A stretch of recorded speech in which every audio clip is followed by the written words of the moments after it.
텔레비전 뉴스를 틀면 하루가 멀다 하고 중동의 소식이 들려옵니다. 밤하늘을 가르는 불빛, 무너지는 건물들, 그리고 쉴 새 없이 울리는 사이렌 소리. 우리는 그 화면을 보며 혀를 차고 걱정합니다. 기름값이 또 오르겠구나, 물가가 또 들썩이겠구나 하면서 말입니다. 그런데 여러분, 혹시 이런 생각해 보신 적 있으십니까? 저 멀리 모래바람 부는 사막에서 총성이 울릴 때 지구 반대편에서 가장 창백하게 얼굴이 질리는 사람들은 과연 누구일까요? 폭탄이 떨어지는 곳은 중동입니다. 그렇다면 가장 두려움에 떠는 것도 당연히 그곳의 지도자들이어야 맞습니다. 하지만 현실은 우리의 상식을 완전히 벗어납니다. 지금 이 순간 미국의 폭격기가 중동의 하늘을 날아갈 때 가장 비명을 지르고 있는 곳은 다름 아닌 중국입니다. 북경의 깊은 중심부에서 시진핑의 참모들이 식은땀을 흘리며 밤을 지새우고 있습니다. 정말 이상한 일이죠. 중국과 중동은 거리상으로도 멀고 문화도 다릅니다. 게다가 겉으로 보기에 그들은 그저 평범한 외교 관계를 맺고 있는 것처럼 보입니다. 그런데 왜 중동의 위기가 중국의 심장을 옥죄는 것일까요? 예전에는 동네 슈퍼마켓이 문을 닫으면 그 동네 사람들만 불편했습니다. 하지만 지금은 다릅니다. 지구 반대편의 나비가 날갯짓을 하면 우리 집 식탁 멀가가 바뀝니다. 편해진 세상이라지만 역설적이게도 우리는 보이지 않는 끈으로 너무 촘촘하게 묶여 있어서 더 불안하고 힘든 시대를 살고 있습니다. 중국에게 중동의 그 나라는 단순한 먼 나라가 아니었습니다. 겉으로는 조용히 미소만 짓고 있었지만 사실 그 나라는 거대한 중국 경제를 떠받치고 있는 4개의 보이지 않는 기둥이었습니다. 집을 지을 때 기둥 하나만 썩어도 지붕이 흔들립니다. 그런데 지금 그 기둥 4개가 한꺼번에 금이 가고 있습니다.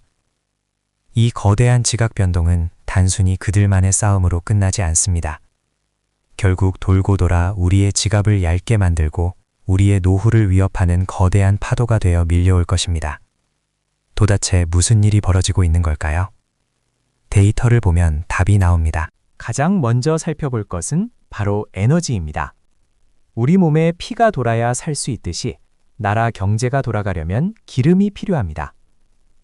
중국은 전 세계에서 기름을 가장 많이 사오는 나라입니다. 하루에만 무려 1027만 배럴이라는 어마어마한 양의 기름을 바다를 통해 들여옵니다. 숫자가 너무 커서 잘 와닿지 않으실 겁니다. 상상을 한번 해보겠습니다. 거대한 유조선 수십 척이 매일같이 중국 항구에 줄을 서서 기름을 쏟아붓고 있는 겁니다.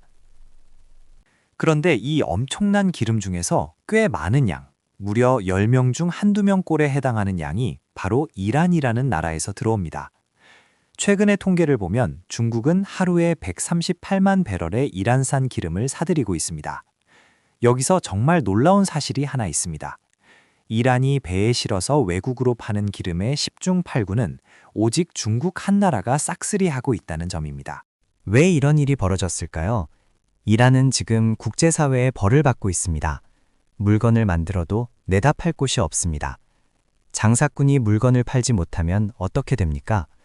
창고에 먼지만 쌓이고 결국 굶어 죽게 됩니다. 그래서 이란은 눈물을 머금고 시장 가격보다 훨씬 싼 값에 기름을 넘길 수밖에 없습니다. 정상적인 가격보다 한 통당 8달러에서 10달러 정도를 깎아줍니다. 8달러, 10달러라고 하니 푼돈처럼 느껴지실 수도 있습니다. 우리 돈으로 10,000원 남짓이니까요. 하지만 하루에 138만 통을 산다고 계산해 보십시오. 하루에만 우리 돈으로 150억 원 가까운 돈을 아끼는 겁니다. 이것을 1년으로 치면 어떻게 될까요? 자그마치 5조 원에서 6조 원이 넘는 엄청난 돈입니다. 국민 한 사람당 몇만 원씩 나눠줄 수 있는 거대한 돈이 매년 중국의 주머니로 굴러들어가고 있었던 겁니다. 이게 바로 중국 경제가 세계 시장에서 싼 값의 물건을 팔 수 있었던 비밀입니다. 중국 산동성이라는 곳에 가면 덩치가 작은 민간 정유 공장들이 수백 개씩 모여 있습니다. 이들을 이른바 주전자 공장이라고 부릅니다. 이 공장들은 바로 이란이 몰래 넘겨주는 싼 기름을 먹고 자랐습니다. 이 과정을 우리 일상으로 가져와 볼까요? 동네에 빵집이 하나 있습니다. 다른 빵집들은 밀가루를 10,000원에 사오는데 이 집만 뒷문으로 몰래 7,000원에 밀가루를 받아옵니다. 그러면 당연히 빵을 훨씬 싸게 팔 수 있겠지요. 손님들은 싸니까 이 집으로 몰려듭니다. 중국의 공장들이 바로 이 빵집과 같습니다. 싼 기름을 가져와서 공장 기계를 돌리니 거기서 나오는 플라스틱, 옷, 전자제품의 가격이 뚝뚝 떨어집니다. 전 세계 사람들이 싸다는 이유로 중국 물건을 삽니다. 중국 제조업이 세계를 제패할 수 있었던 밑바탕에는 바로 이 숨겨진 뒷문, 비밀 주유소가 있었던 겁니다. 그런데 이상합니다. 미국이 이란과 거래하지 말라고 눈에 불을 켜고 감시하고 있는데 어떻게 이렇게 엄청난 양의 기름이 중국으로 넘어갈 수 있었을까요? 그 수법은 영화보다 더 기가 막힙니다. 이란에서 기름을 가득 실은 배가 출발합니다. 이 배는 중국으로 바로 가지 않습니다. 중간에 말레이시아나 인도네시아 같은 나라 앞바다에 조용히 닻을 내립니다. 그리고는 밤의 어둠을 틈타 다른 배로 기름을 옮겨 싣습니다. 서류도 가짜로 꾸밉니다. 이란에서 온 기름이 순식간에 말레이시아에서 온 기름으로 둔갑하는 겁니다. 이것을 원산지 세탁이라고 합니다. 실제로 중국의 공식적인 수입 장부를 보면 최근 몇 년 동안 이란에서 기름을 단 한 방울도 사온 적이 없다고 기록되어 있습니다. 눈 가리고 아웅하는 격이지만 이 꼼수 덕분에 중국은 지금까지 배를 불릴 수 있었습니다. 하지만 영원한 비밀은 없는 법입니다. 세상의 변화가 시작되었습니다. 새로 들어설 미국의 지도자는 이 판을 완전히 엎어버리겠다고 벼르고 있습니다. 이란과 몰래 거래하는 나라의 물건에는 어마어마한 세금을 매기겠다고 으름장을 놓았습니다. 이미 싼 기름을 받아 쓰던 중국의 작은 정유 공장들이 하나둘씩 철퇴를 맞고 있습니다. 몰래 밀가루를 대주던 뒷문이 굳게 닫힐 위기에 처한 겁니다. 왜 이런 변화가 생겼을까요? 원인을 파헤쳐 보겠습니다. 기름 문제 하나만으로도 숨이 막히는데 진짜 무서운 이야기는 이제부터 시작입니다. 중국의 지도자가 10년 넘게 공을 들여온 거대한 꿈이 있습니다. 옛날 실크로드의 영광을 되살려 아시아와 유럽, 그리고 아프리카를 하나로 묶는 거대한 길을 내겠다는 야심찬 계획입니다. 철도를 깔고 항구를 짓고 다리를 놓아서 전 세계의 돈과 물건이 중국을 중심으로 돌게 만들겠다는 뜻입니다. 지도를 머릿속에 한번 그려보십시오. 중국에서 출발한 기차가 끝없이 펼쳐진 중앙아시아의 초원을 지나 유럽으로 가려면 반드시 거쳐야 하는 길목이 있습니다. 거기가 바로 이란입니다. 사람의 몸으로 치면 허리에 해당하는 곳입니다. 아무리 팔다리가 튼튼해도 허리가 부러지면 꼼짝도 할 수 없습니다. 이란은 중국의 거대한 꿈을 이어주는 튼튼한 허리였습니다. 그래서 몇 년 전 중국과 이란은 세상을 깜짝 놀라게 할 약속을 맺습니다. 앞으로 25년 동안 중국이 이란에 도로를 깔아주고 통신망을 지어주고 항구를 만들어주겠다는 겁니다. 그 대가로 쓰기로 한 돈이 무려 500조 원이 넘습니다. 우리나라 1년 나라 살림살이와 맞먹는 어마어마한 돈을 한 나라에 쏟아붓겠다는 겁니다. 물론 이란은 그 은혜를 갚기 위해 앞으로 25년 동안 기름을 싸게 주기로 약속했습니다. 당장 이 500조 원이 다 들어간 것은 아닙니다. 하지만 중요한 것은 돈의 액수가 아닙니다. 중국이 전 세계를 향해 이란은 나와 한 배를 탄 형제라고 선언한 것입니다. 이란을 발판 삼아 중동과 유럽으로 뻗어나가겠다는 굳은 의지를 보여준 겁니다. 그런데 만약 이란의 전쟁이 나서 나라가 엉망이 되거나 혹은 정권이 바뀌어서 미국과 손을 잡게 된다면 어떻게 될까요? 중국이 파키스탄에 쏟아부은 수십조 원의 항구, 중앙아시아에 깔아놓은 거대한 가스관, 이 모든 것들이 하루아침에 쓸모없는 고철덩어리로 변합니다. 기차가 달리다가 끊어진 철길을 만나는 것과 같습니다. 중국이 20년 동안 피땀 흘려 만들어온 서쪽으로 향하는 길이 완전히 막혀버리는 겁니다. 이런 구조가 누구에게 영향을 미칠까요? 현장의 숫자를 봅시다. 세 번째 원인은 더 깊고 차가운 현실을 보여줍니다. 바로 군대와 무기의 이야기입니다. 지난 수십 년 동안 미국의 시선은 항상 중동을 향해 있었습니다. 이라크, 시리아, 아프가니스탄, 그리고 이란. 미국은 세계의 경찰 노릇을 하느라 어마어마한 돈과 군인들을 이 모래바람 부는 땅에 묶어두어야 했습니다. 미국이 중동이라는 진흙탕에서 허우적거리는 동안 뒤에서 몰래 웃고 있었던 사람은 누구였을까요? 바로 중국입니다. 경찰이 동네 한쪽에서 벌어진 싸움을 말리느라 정신이 없는 틈을 타서 동네 반대편에 있는 힘센 불량대가 자기 집 마당을 슬금슬금 넓히기 시작한 겁니다. 중국은 미국이 안 보는 사이에 바다를 메워 인공섬을 만들고 그 위에 대포와 비행장을 지었습니다. 대만 주변에서 군함대를 몰고 다니며 무력 시위를 벌였습니다. 이란은 자신도 모르는 사이에 중국을 지켜주는 거대한 방패 역할을 하고 있었습니다. 이란이 미국을 끊임없이 괴롭히고 신경 쓰게 만들었기 때문에 미국은 아시아 쪽에 온전한 힘을 쏟을 수가 없었습니다. 하지만 이제 그 튼튼했던 방패가 산산조각날 위기에 처했습니다. 만약 미국의 공격으로 이란이 힘을 잃거나 굴복하게 된다면 어떤 일이 벌어질까요? 미국은 드디어 중동이라는 무거운 짐을 벗어던질 수 있게 됩니다. 그동안 중동에 묶여있던 거대한 항공모함, 최신형 전투기, 그리고 수많은 군인들이 한꺼번에 어디로 향하겠습니까? 바로 아시아입니다.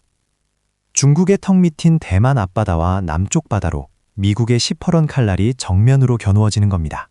중국 입장에서는 끔찍한 악몽입니다. 더 이상 자신을 대신해서 매를 맞아줄 동네 친구가 사라진 겁니다. 미국과 1대1로 벌거벗고 싸워야 하는 무서운 현실이 눈앞에 다가왔습니다. 누가 이익을 보는 구조일까요? 데이터를 보면 명확합니다. 이제 마지막 네 번째 기둥을 살펴볼 차례입니다. 어쩌면 이것이 가장 중요하고 가장 은밀하며 가장 치명적인 이야기일지도 모릅니다. 바로 돈, 즉 화폐에 관한 이야기입니다. 우리가 해외여행을 갈 때 달러를 챙겨가듯이 나라와 나라가 물건을 사고 팔 때도 기준이 되는 돈이 필요합니다. 50년 전쯤 미국은 사우디아라비아라는 기름 부자 나라와 아주 비밀스럽고도 무서운 약속을 하나 맺었습니다. 미국이 너희 왕의 자리를 지켜주고 군대로 보호해 줄 테니 앞으로 전 세계의 기름을 팔 때는 무조건 달러만 받고 팔라는 것이었습니다.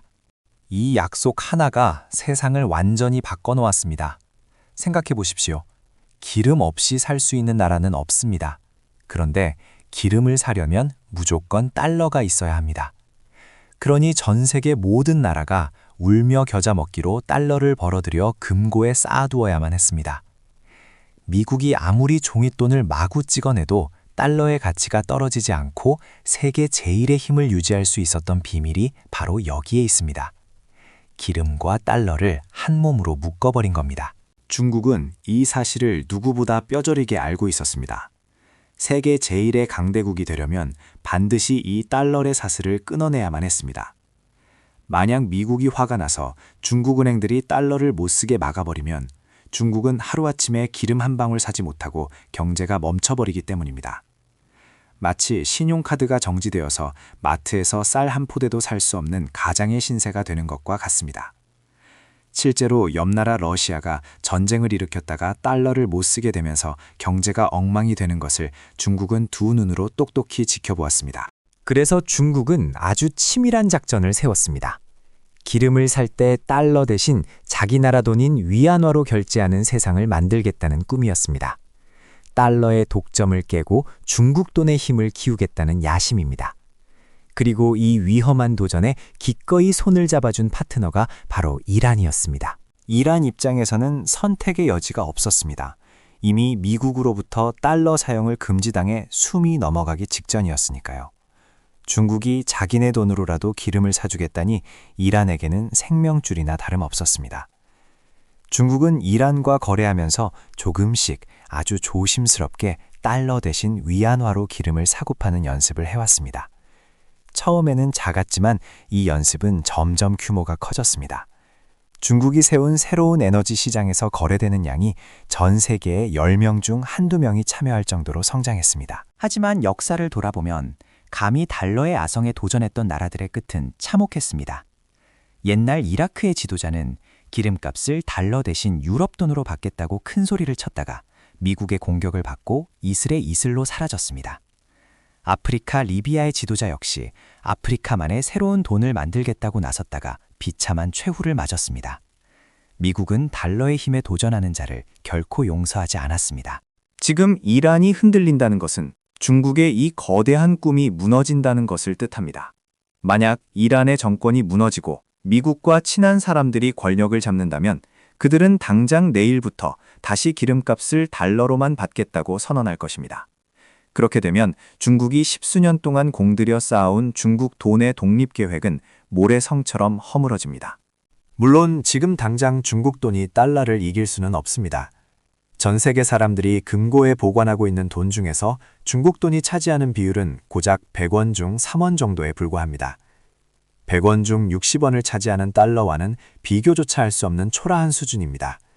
사람들은 아직 중국 돈을 믿지 못합니다. 중국 정부가 마음대로 돈의 가치를 올렸다 내렸다 할 수 있기 때문입니다. 하지만 방향이 중요합니다.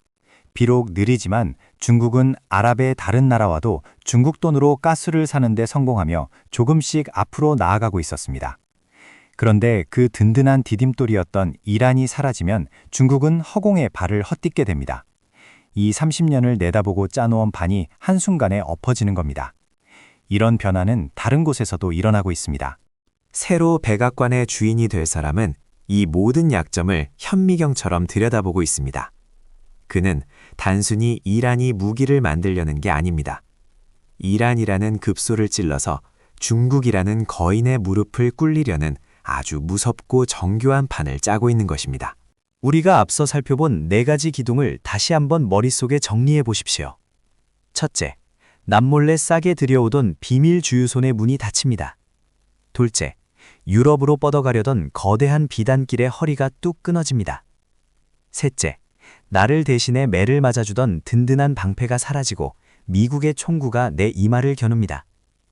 넷째, 달러의 지배에서 벗어나려던 위대한 돈의 독립 계획이 휴지 조각이 됩니다. 미국은 이 4가지 기둥을 한 번에 도끼로 내리치고 있습니다. 남미의 베네수엘라를 먼저 손봐서 싼 기름줄 하나를 끊더니 이제는 이란의 숨통을 조이고 있습니다. 이것은 우연히 일어난 일이 아닙니다. 철저하게 계산된 사냥꾼의 움직임입니다. 물론 중국이라는 거인도 호락호락하게 당하고만 있지는 않을 것입니다. 급한 대로 러시아에서 기름을 더 사오기도 하고 기름을 숨겨서 들여오는 수법을 더 교묘하게 발전시킬 것입니다. 만약의 사태에 대비해 어마어마한 양의 기름을 미리 사서 거대한 탱크에 쟁여두기도 했습니다. 중국의 맷집을 얕봐서는 안 됩니다. 하지만 근본적인 뼈대가 흔들리는 것은 막을 수가 없습니다. 싼 기름에 기대어 싼 물건을 찍어내던 중국의 오랜 성공 방식은 이제 수명을 다해가고 있습니다. 당장 내일 중국 경제가 망하지는 않겠지만 가랑비에 옷 젖듯이 서서히 숨이 막혀올 것입니다. 공장을 돌리는 비용이 비싸지면 물건값은 오를 수밖에 없습니다. 지금 텔레비전에서 나오는 중동의 총소리는 그저 남의 나라 이야기가 아닙니다. 그것은 중국이라는 거대한 공장의 톱니바퀴가 삐걱거리는 소리이며 그 공장에서 물건을 사서 쓰는 우리의 생활비가 오르는 소리입니다. 앞으로 세상은 어떻게 흘러갈까요? 만약 이란이 두 손을 들고 서방 세계와 타협한다면 중국은 당장 비싼 값의 기름을 사와야 합니다. 중국 공장들이 물건값을 올리면 우리 동네 마트의 생필품 가격도 덩달아 뜁니다. 반대로 이란이 끝까지 버티며 중동에 매일같이 미사일이 날아다닌다면 어떻게 될까요? 바다로 기름을 실어 나르는 길이 위험해져서 전 세계 기름값이 치솟게 됩니다. 기름 한 방울 나지 않는 우리나라의 경제는 그야말로 직격탄을 맞게 됩니다. 월급은 그대로인데 쓸 돈은 줄어드는 팍팍한 삶이 우리를 기다리고 있습니다. 어느 쪽이든 분명한 것은 예전처럼 싸고 평화로웠던 시절은 다시 오기 힘들다는 사실입니다. 강대국들의 거대한 체스판 위에서 우리는 어떤 준비를 해야 할까요? 수십 년 경력을 가진 전문가의 눈도 하루하루 성실하게 살아가는 서민의 눈도 지금 이 불안한 세상을 걱정스럽게 바라보고 있습니다. 이 거대한 지각 변동 속에서 과연 우리는 안전할 수 있을까요? 그리고 이 파도는 다음번엔 또 어느 곳을 덮치게 될까요? 준비하지 않은 자에게 미래는 가혹한 청구서를 내밀 것입니다. 세상의 흐름을 읽고 다가올 위기를 직시하는 것, 그것이 지금 우리가 할 수 있는 유일한 생존의 길입니다. 편안함에 익숙해진 우리에게 다가오는 이 서늘한 그림자를 과연 우리는 어떻게 이겨내야 할까요?